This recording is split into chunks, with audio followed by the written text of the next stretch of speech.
일반적으로 엘리베이터 분야는 기업이나 연구기관의 출원 비중이 거의 대부분이었는데요. 2020년에 엘리베이터 코로나 차단 기술 같은 경우 개인 특허 출원이 60% 이상인 것으로 나타났습니다. 네, 구독자 여러분들, 밀폐, 밀집, 밀접, 코로나 감염 위험에 가장 취약한 산밀 환경의 대표적인 공간 어딘지 아시겠습니까? 바로 엘리베이터 안인데요. 자, 아이러니하게도 이 엘리베이터 안에서 바이러스 전파를 차단하는 특허 출원이 최근에 아주 대폭 엄청 허벌나게 증가했다고 합니다. 자, 어떤 내용인지 오늘의 게스트를 모시고 관련된 얘기를 나눠보도록 하겠습니다. 특허청 운송기계 심사과의 박주성 사무관님, 안녕하세요. 네, 안녕하세요. 엘리베이터 분야 특허 심사를 담당하고 있는 특허청 운송기계 심사과 박주성 심사관입니다. 반갑습니다.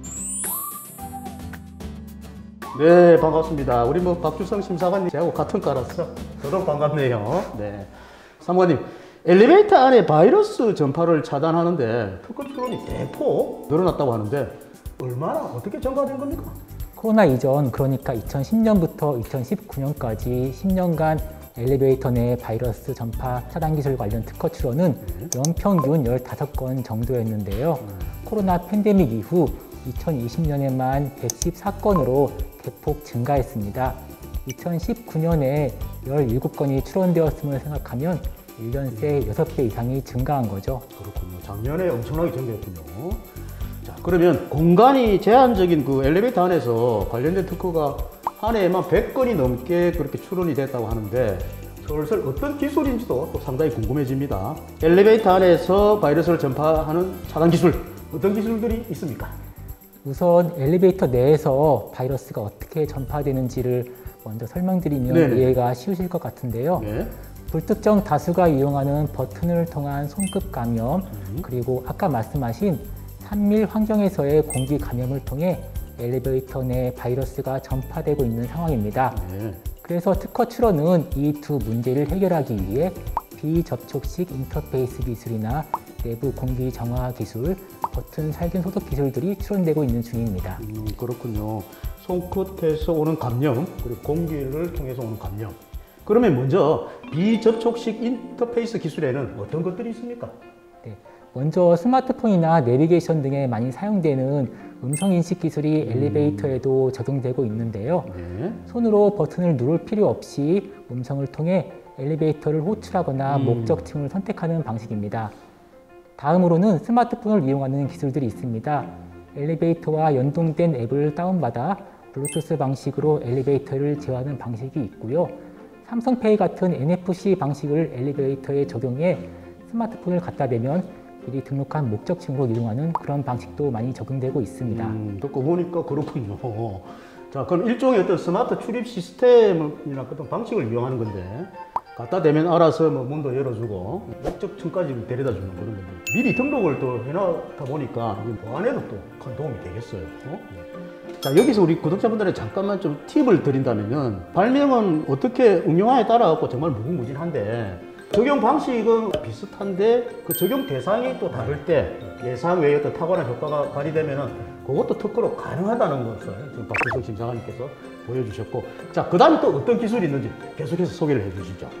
근접 센서를 이용한 방식도 있는데요. 네. 사람의 손이 버튼 근처로 오면 센서가 감지해서 가고자 하는 층으로 이동하는 방식이고요.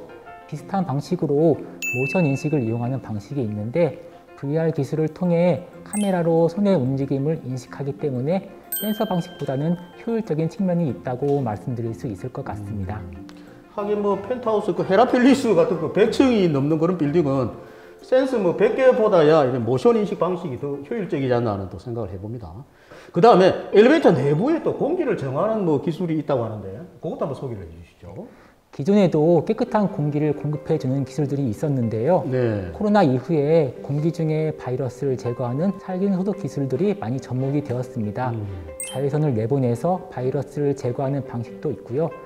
살균 소독제를 자동으로 살포하는 방식도 있는데 바이러스를 살균하는 만큼 인체에 부담이 될 수도 있기 때문에 엘리베이터에 사람이 있는지 없는지 무게나 열 감지, 모션 감지로 인식한 후 사람이 없을 때 살균 소독을 진행하는 방식으로 이용되고 있습니다. 그렇군요. 듣고 보니까 거의 뭐 인공지능 수준의 기술들이 접목돼 있다. 그렇게 볼 수 있겠습니다. 자, 박 심사원님, 그러면 아까 버튼을 소독하는 기술도 있다고 했는데, 그럼 버튼만 뭐 따로 소독하는 그런 기술인가요? 네, 맞습니다. 버튼 살균 소독은 코로나 이후 특허 출원이 가장 크게 증가한 분야인데요. 일반적으로 엘리베이터 하면 버튼을 누르는 동작을 많이 연상하기 때문에 비접촉 방식보다 오히려 직관적인 버튼 살균 소독에 대한 기술들을 많이 생각하신 것 같습니다. 버튼 살균 소독도 공기 정화와 마찬가지로 자외선이나 살균 소독제를 이용하는 방식들인데요.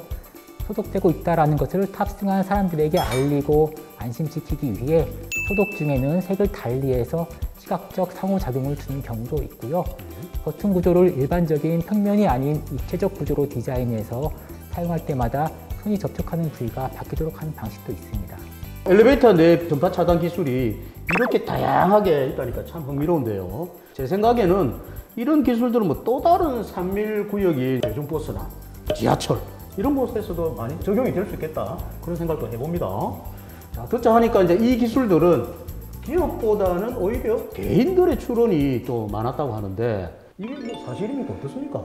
네, 사실입니다. 일반적으로 엘리베이터 분야는 기업이나 연구기관의 출원 비중이 거의 대부분이었는데요. 2020년에 엘리베이터 코로나 차단 기술 같은 경우 개인 특허 출원이 60% 이상인 것으로 나타났습니다. 그렇다면 그 이유가 뭐라고 보십니까? 엘리베이터는 짧게는 수십 초에서 길게는 2, 3분까지 탑승하고 있어야만 하는 공간인데요. 코로나 위험의 긴장도가 높은 상황에서 일반 국민들이 엘리베이터 탑승 중 다양한 아이디어들을 떠올렸고 이런 발명들이 타장되지 않고 특허 출원으로 이어진 결과로 생각됩니다. 위기를 한마디로 기회로 만든 발명이 바로 이런 경우가 아닌가 하는 생각을 해봅니다. 개인 출원가분들 정말 대단한데요. 이렇게 엘리베이터 안에 그 바이러스 전파 차단 기술처럼 실생활에서 다양한 어떤 아이디어가 사장되지 않도록 특허 출원이 계속 이어졌으면 정말 참 좋겠다는 생각이 드는데, 심사원 뭐 좋은 방법 같은 거 없습니까? 국민들의 참신한 아이디어가 특허로 이어지기 위해서는 아이디어를 구현하고 제품화할 수 있는 기업과의 연결이 필수가 아닐까 생각되는데요. 특허청의 아이디어 거래 플랫폼 아이디어로에서 아이디어와 기업의 연계에 아이디어의 사업화를 지원하고 있기 때문에 좋은 아이디어가 있을 때 활용하시면 일상생활의 문제도 해결하고 지식재산 권리도 취득할 수 있지 않을까 생각합니다. 저희 특허청 홈페이지에 가면 출원할 때는 특허로를 이용해라 했는데, 아이디어 거래하고 그런 거 있으면 아이디어 로를 이용해라. 네, 좋은 말씀입니다. 네, 마지막으로 미처 못한 얘기나 하고 싶은 말씀 있으면 한 말씀 부탁드리겠습니다. 어떻게 보면 코로나라는 이런 힘든 상황이 또 새로운 기술의 발전을 일으키는 또 계기가 되었다라는 생각이 듭니다. 위기를 기회로 잘 활용하셨으면 좋겠고요. 아무쪼록 코로나가 빨리 사라져서 코로나로부터 자유로워지는 그런 날이 하루빨리 왔으면 좋겠습니다. 오늘 초대해 주셔서 감사합니다. 네. 자, 이제 3.1 지역의 코로나는 쓱 물러가거나 더 많은 특허 출원으로 코로나를 극복할 수 있는 그날을 기대하면서 저희 4시의 특허청도 코로나 프리를 응원하도록 하겠습니다. 바쁘신데 흔쾌히 출연에 응해주신 박주성 사무관님, 오늘 나와주셔서 대단히 감사합니다. 감사합니다. 구독, 좋아요